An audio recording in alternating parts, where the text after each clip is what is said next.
आप देख रहे हैं इंडिया न्यूज लाइव टीवी, लोकतंत्र की आवाज। चंद्रपुर शहर में क्रिकेट सट्टा, वेश्यावृत्ति, सट्टेबाजी, कोयला तस्करी, रेत तस्करी, सुगंधित तंबाकू तस्करी जैसे कई अवैध कारोबार चरम सीमा पर हैं और धीरे धीरे अवैध व्यवसाय का केंद्र बनता जा रहा है चंद्रपुर।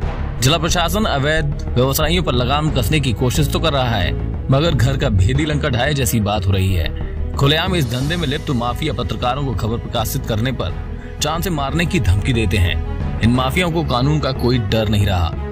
16 नवंबर को चंद्रपुर के झरना बार में दोपहर 2 बजे के करीब का पत्रकार तंसील पठान को झरना बार के मालिक विशाल पंजाबी व उसके नागपुर से आए हुए अन्य 3 लोगों ने बार में बातचीत करने के बहाने बुलाकर बंदूक की धाक पर धमकाने का आरोप पत्रकार तंसील पठान ने लिखित शिकायत में लगाया है। लेकिन झरना रेस्टोरेंट व बार में लगे सीसीटीवी कैमरे की जांच करने पर गन कहीं भी नजर नहीं आई।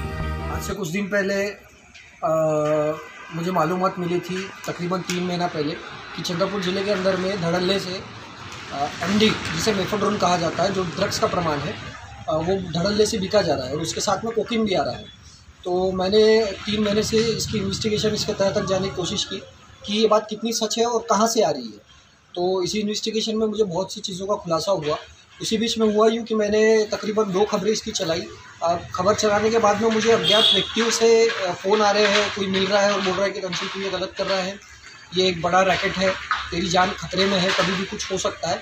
तो ऐसी चीज़ें मेरे साथ हमेशा हो रही है। तो इसी बीच में विशाल पंजाबी द्वारा मुझे 15 से 20 दिन, 16 तारीख के पहले से ये मेरे कॉन्टैक्ट में थे और मुझे बार बार बोल रहे थे कि तंसील ये चीज़ गलत है, तू एक बार मेरे पास आ, मुझसे बातचीत कर। तो इसी बीच में 16 तारीख को मुझे तकरीबन 11 बजे पहला कॉल आया और उन्होंने मुझे बार में बुलाया कि तंसील तुझे 1 बजे आना है, मुझे तुझसे इस मैटर में बात करना है।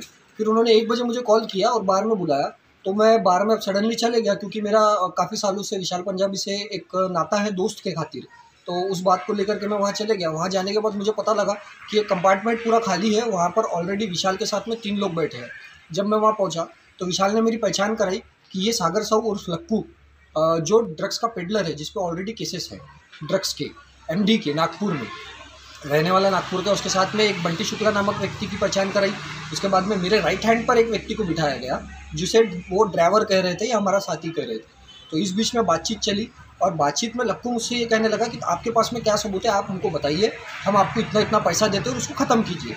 तो मैंने उसको बोला कि भाई देखिए, मैं आपको मेरी फुटेज या मेरी इन्वेस्टिगेशन आउट नहीं कर सकता, मुझे करना है, मैं मीडिया से वो चीज़ आउट करूँगा, आपको पता लग जाएगी। तो इसी बीच में बंटी शुक्ला बोलने लगा कि भाई तुम जितने भी मीडिया के अंदर में प्रूफ्स ला रहे हो, तो ये पैसे दे के ला रहे हो। तो इसी बीच मैंने जिस व्यक्ति का इंटरव्यू चलाया था, जिस लेडीज़ का, उसे कॉल किया।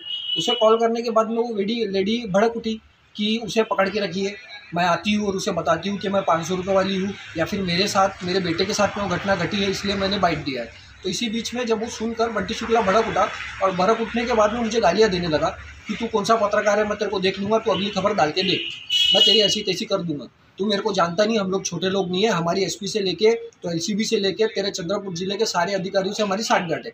ऐसा बोलकर उठा और मेरे राइट साइड जो बैठा था उसने एक छोटी सी पिस्तौल निकाली और मेरे कमर की तरफ मुझे डराने के लिए तान दी। तो मैं वो पिस्तौल देख के घबरा गया। उतने में मैंने अपनी नज़र नीचे रख ली और बंटी शुक्ला ने भी अपने हाथों से कुछ निकाला जो मैं देख नहीं पाया। अब उसमें वो मुझे गाली गलौज करके वहाँ से निकल गया। वहाँ से निकलने के बाद में इसकी तकरार मैंने फ़ौरन रामनगर थाने में दी। अब रामनगर में शिकायत दर्ज करने के बाद में मुझे पता लगा, जब मेरे हाथ में एफआईआर आई तो मुझे दबाव बनाया गया, क्योंकि मेरे साथ वहाँ कोई नहीं था। उन्होंने दबाव बनाया और उसमें उन्होंने बयान में ये लिखा कि पिस्तौल सारखी, मैंने चीज़ देखी, सारखी ये वर्ड डाल दिया, जहाँ पर मेरे सारे बयान को पलट दिया गया। और इसी आधार पर वो लोगों ने कलम भी उन पर 506 और 94 लगाई। ये छोटी कलम है, वहाँ आर्मेट लगना चाहिए था। तो मेरी प्रशासन से ये मांग है कि इस पर बड़े गुना दाखिल किए जाए और विशाल पंजाबी की पूरी इन्वेस्टिगेशन की जाए, कि उसके बैंक अकाउंट चेक किए जाए। काफ़ी बार उसने मुझे बोला है कि भाई मेरे इनसे संबंध हुए हैं, मैं इनसे लेता भी था और इसको इंटैक्ट भी करता था। तो इसी बात को लेके प्रशासन ने उनके सारे अकाउंट्स डिटेल्स, इनके कॉन्टैक्ट्स चेक करना चाहिए और इस गिरोह को पकड़ना चाहिए, ताकि आने वाली चंद्रपुर जिले के अंदर में जितने भी नौजवान पीढ़ी खराब ना हो, उनका भविष्य उज्जवल रहे।